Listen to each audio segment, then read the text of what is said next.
El Sol ha sido motivo de inspiración para las artes como la música y la escultura.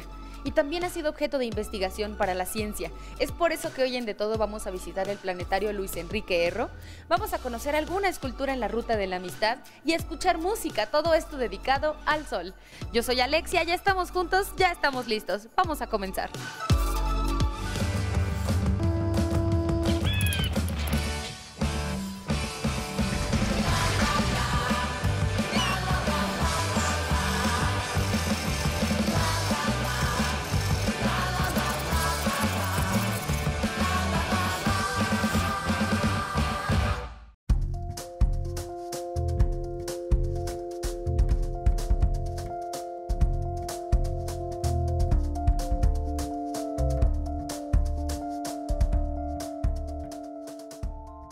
Nos acompaña el astrónomo Wilder Chicana para hablar acerca del Sol, nuestra fabulosa estrella la cual permite que exista vida sobre la Tierra, el centro de nuestro sistema solar, pero en realidad también influye en nuestras vidas de una manera que pocas veces imaginamos.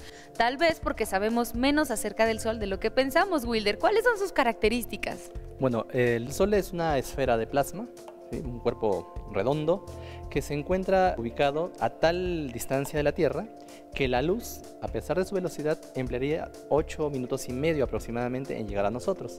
Es tan grande que prácticamente el 98.9%, ¿sí?, de la masa del sistema solar es solamente la masa del Sol. La masa total de todos los planetas, Júpiter, incluida la Tierra, pues es prácticamente nada. Es tan grande su diámetro que dentro de esta estrella caberían 1.300.000 tierras. Prácticamente pues toda la energía que tenemos en la Tierra se debe al Sol. Wilder, ¿y cómo está compuesto el Sol? Bueno, la composición del Sol básicamente es un núcleo relativamente pequeño, pero con una temperatura de 15 millones de grados al menos. Sabemos que esa es la temperatura, ¿por qué? Porque a esa temperatura es a la que se dan los procesos termonucleares, que hace posible que los átomos de hidrógeno se fusionen y se conviertan en átomos de helio y que la energía residual se emita al exterior.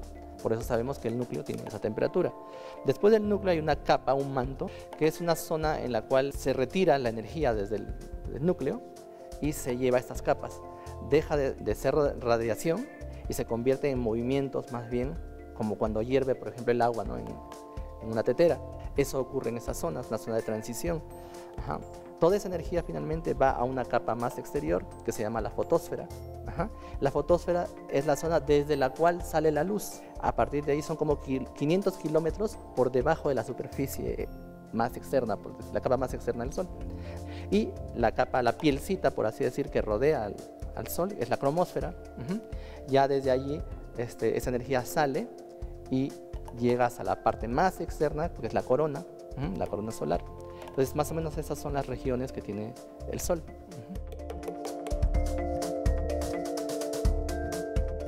Es la gravedad del Sol la que hace que el sistema solar se mantenga estable. Atrapa tanto a planetas como a cuerpos menores, como pueden ser asteroides, cometas, y también tiene un campo magnético. Este campo magnético que tiene el Sol es muy importante porque de alguna manera está ligado a la actividad solar. Las manchas solares, esas cosas oscuras que se ven en la superficie del Sol, tienen que ver con el campo magnético y cómo las líneas del campo se van enrollando a medida que el Sol va girando. Atrapan al material, al plasma, lo enfrían y entonces la temperatura en esas zonas se hace menor que en sus alrededores. La temperatura superficial del Sol es de aproximadamente 5.800 a 6.000 grados. Estas regiones en la parte central pueden alcanzar 4.000 grados, entonces hay una diferencia importante en la temperatura entre esta región y el exterior. Eso hace que lo percibamos como una zona oscura. Y el número de manchas está ligado también a la actividad solar. Entonces, el estudio sistemático de estas manchas y de otras características adicionales nos permite saber que hay un ciclo solar de 11 años o múltiplos de 11 años que afecta, digamos, ¿no?, a la vida también en la Tierra, a la vida de animales y seres vivos, ¿no? Wilder, ¿y cómo se producen las tormentas solares? Bueno, las tormentas solares finalmente vienen a ser estos efectos que tienen que ver con la actividad solar, con la rotación del propio Sol y con el hecho de que es una esfera de plasma, no es un cuerpo rígido. Entonces las zonas centrales del Sol se mueven mucho más rápidamente que las zonas polares. Eso hace que el campo magnético, las líneas del campo magnético se enreden y en esas regiones se atrapa mucho material, y cuando estas líneas se rompen finalmente, hacen un efecto de onda, por así decir, como una resortera, que lanza hacia el espacio exterior todo este material. Son millones y millones de toneladas de material que salen disparadas en forma de partículas. Eso es una tormenta solar. Eso viaja a través del espacio y bueno, en su camino a veces encuentra muy cerca a la Tierra, ¿no? Por decir, la colita de esta cantidad de partículas le pega a la Tierra, este material impacta en la magnetosfera de la Tierra, se escurre, por así decirlo, por los polos, forma las auroras boreales. Nosotros decimos, ¡ay, qué bonitas las auroras! Pero realmente la Tierra está siendo atacada por este material que viene desde el Sol. Mientras más auroras boreales veamos en latitudes más bajas, entonces más violenta la cantidad de material que está llegando. Eso genera ondas electromagnéticas que literalmente pueden llegar a freír circuitos integrados, destruir transformadores, crean apagones, por ejemplo, en las ciudades, afectan a los sistemas satelitales. Todo el sistema GPS se puede ver alterado por esta actividad tan grande del Sol. En fin, o sea, toda la gama de cosas que está ligada a nuestra dependencia tecnológica de lo electrónico, más bien. Para las culturas prehispánicas, el Sol era concebido como una deidad. Muchas de ellas le rindieron tributo de diferentes maneras. Acompáñenme a conocer la pirámide del Sol.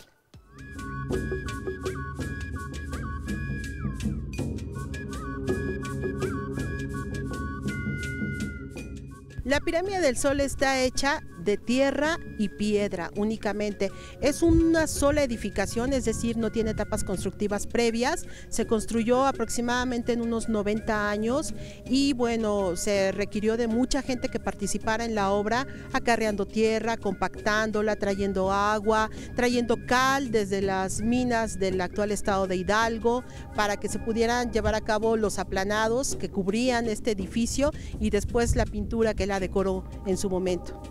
No se encuentra aislada, tiene todo un complejo arquitectónico a su alrededor, incluso hay una muralla que la separa del resto de la ciudad y que la hace de acceso exclusivo. Solamente las personas muy importantes podían llegar a la pirámide del Sol, llegando desde la calzada de los Muertos y atravesando el complejo arquitectónico amurallado. Obviamente es la obra más monumental de la ciudad, es el monumento más grande, más alto, de los más antiguos que tiene la gran urbe prehispánica y representa el poder que alcanzó esta sociedad prehispánica.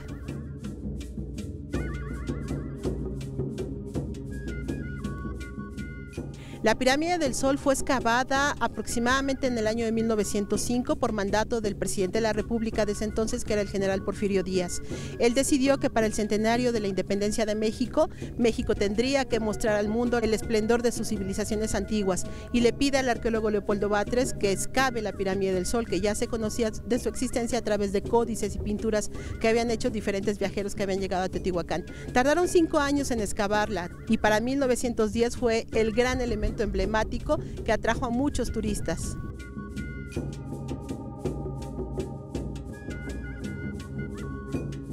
La pirámide del Sol estuvo dedicada muy probablemente a Tlaloc, el dios de las tormentas, o también a alguna deidad que tuviese que ver con el fuego, porque se han encontrado aquí muchos bajorrelieves que tienen que ver justamente con las llamas, o se llevaron aquí a cabo algunas ceremonias de atadura de los años, ¿no?, de encendido del fuego nuevo.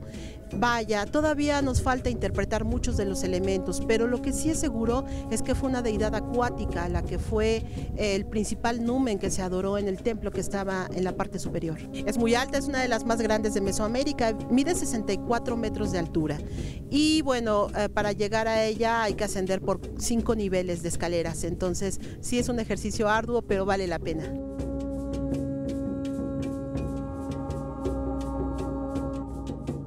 Actualmente es la más visitada del mundo. Afortunadamente tenemos esa posibilidad porque es un sitio al que se puede acceder con seguridad, con facilidad y bueno, es uno de los grandes atractivos que tiene México. Todos los mexicanos la identificamos como nuestra porque finalmente el patrimonio cultural arqueológico de México es de todos los mexicanos. Yo los invito a que lo disfruten y a que lo conozcan.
estamos con el grupo Help, un grupo que tiene mucha tradición de tocar a los Beatles. Es un grupo de tributo a esta gran banda que dedicó un par de canciones al sol, que por supuesto en las voces de Sergio, Marco, Paco y Manuel se escucha increíble. Además, déjenme decirles que la calidad musical de este grupo yo creo que también es algo que los ha llevado muy lejos, chicos. Pero primero, cuéntenme sobre Here Comes the Sun, que además es una de mis canciones favoritas. ¿Qué es para ustedes poder interpretar esta canción con respecto al sol y además pues de los Beatles?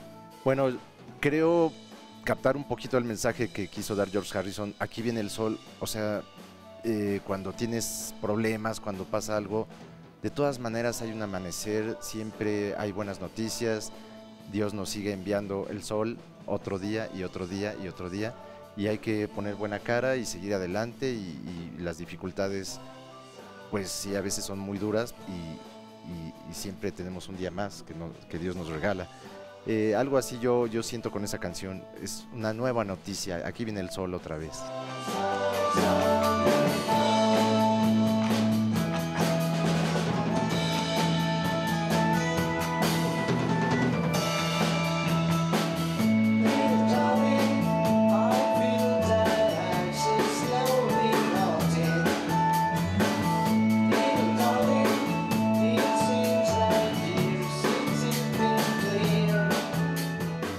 ¿Tú qué piensas, Marco? Totalmente de acuerdo. Yo creo que es una canción con ese sentido positivo, de alegría, pero también un tantito con melancolía, yo lo siento así. Son ciclos, ¿no? Ciclos que todos tenemos que aprender. Y los Beatles siempre bien positivos, dejándonos esos mensajes, George en este caso.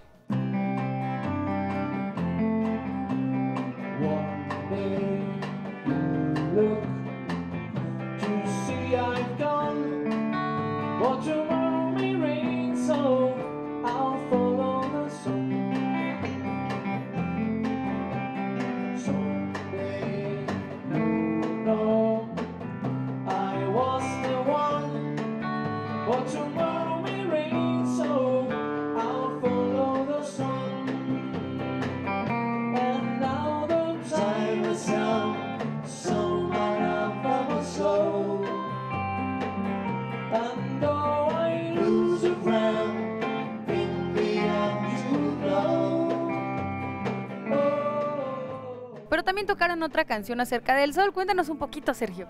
Seguir el sol, se dice que es una canción de Paul McCartney que la compuso cuando empezaba, antes de ser famoso los Beatles, o sea, cuando estaba chavito. ¿Cómo puede tener esa capacidad para dar esos mensajes, no nada musicales, sino también con las letras? Sí, esta canción habla de que Paul McCartney está en una situación con una pareja. Bueno, aparentemente es una pareja, pero no dice realmente si es una pareja, pero te vas a dar cuenta que yo era el indicado. O sea, es una canción un poco ardida realmente. Paul le dice, sabes que te vas a dar cuenta que yo fui el indicado, pero mientras yo voy a seguir al sol. O sea, como es un poquito también tanto el mensaje de Here Comes the Sun de ya lo que fue, pues fue, te darás cuenta y el tiempo va a acomodar las cosas en su lugar. Mientras yo voy a seguir al sol, o sea, yo sigo adelante y el día... ¿Día quién? No, yo no la escribí, eso la escribió Paul McCartney.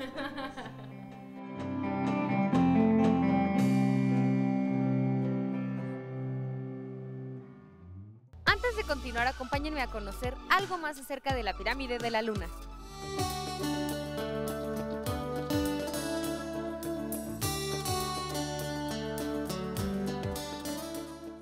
Este edificio, que es un basamento piramidal, como todos los que están al lado de la Plaza de la Luna, sostenían un templo en la parte superior, y en ese templo se oficiaban ceremonias por parte de los sacerdotes que estaban vinculadas a determinados dioses. Parece ser que en la Plaza de la Pirámide de la Luna y en ese edificio particularmente, el culto que se rendía era a la diosa de las aguas terrenales, a Chalchutlicue.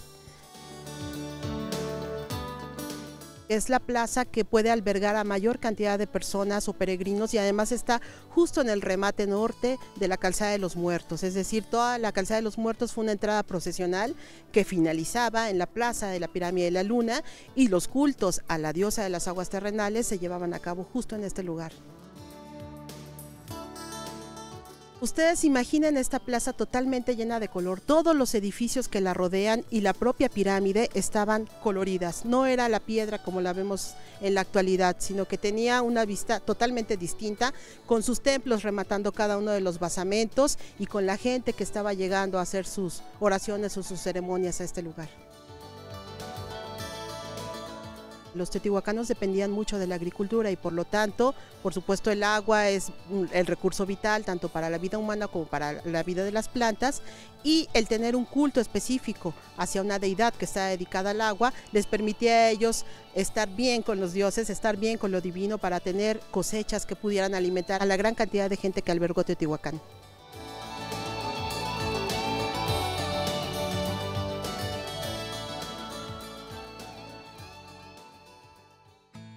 La Ruta de la Amistad es prácticamente el paseo escultórico más grande que tenemos. Es un lugar en donde podemos disfrutar de esculturas monumentales hechas por diferentes artistas con motivo de la Olimpiada Cultural en 1968. Y nos acompaña Luis Javier de la Torre para conocer un poco más acerca de las esculturas dedicadas al sol que se encuentran aquí en la Ruta de la Amistad.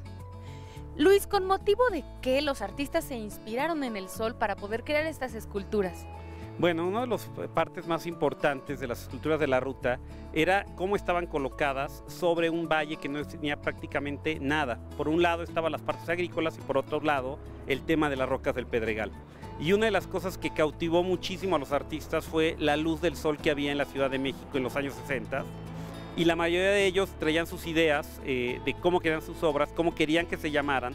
Pero en realidad hay que pensar que originalmente no tenían que tener nombres las piezas, se llamaban estaciones nada más, esa era como la columna vertebral del proyecto. Pero al final, conforme los artistas fueron viviendo México, fueron viviendo esta luz muy fuerte, muy cálida de octubre, entonces eligieron muchos nombres que iban muy relacionados con el sol, que era lo que les daba la bienvenida y que entendían un poco más el significado de México como una cultura que tenía mucha fuerza con el sol y una comunicación muy profunda con el astro rey.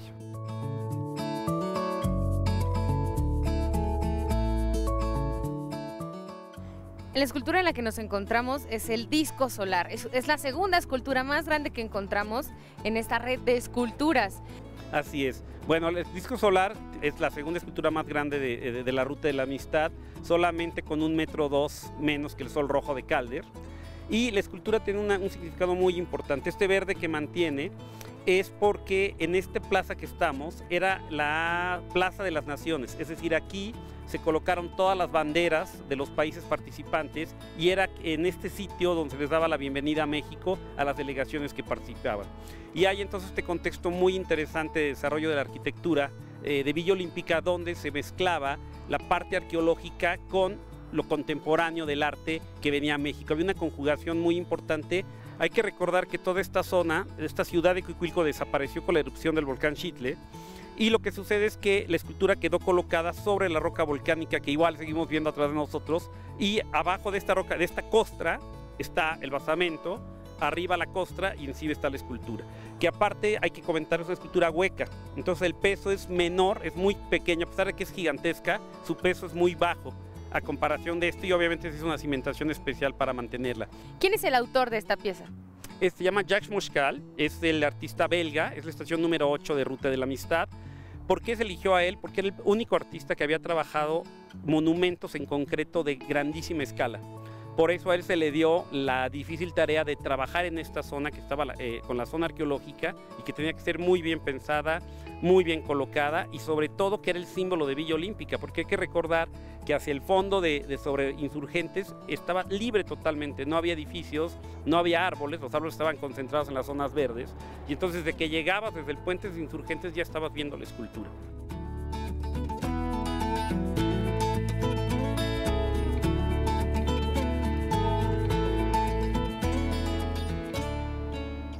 Esta es otra de las piezas que está dedicada al sol en la Ruta de la Amistad. Vean nada más qué tipo de pieza, es lúdica, es geométrica, es monumental. ¿Quién es el artista de esta escultura y cuál es la historia detrás de ella, Luis?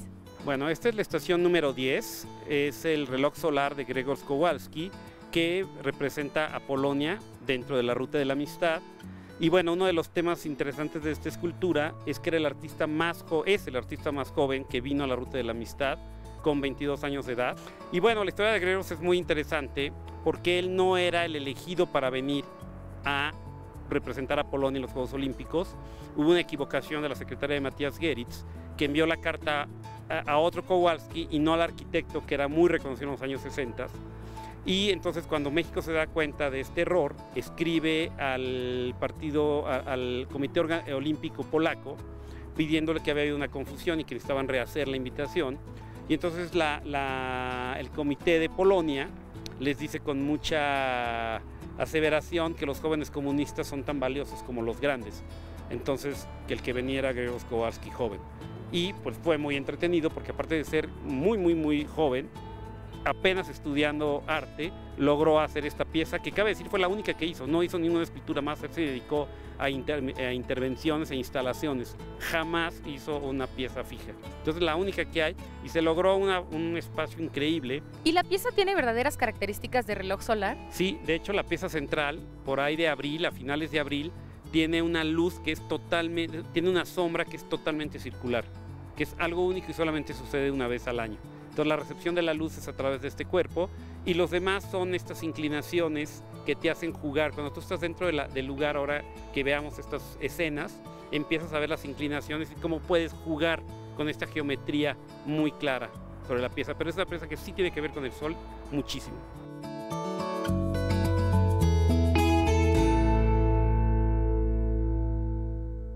Por hoy nos despedimos, espero que hayan disfrutado este capítulo dedicado al sol y que dejen sus comentarios a través de nuestras redes sociales. Recuerden, nuestro Facebook y nuestro Twitter.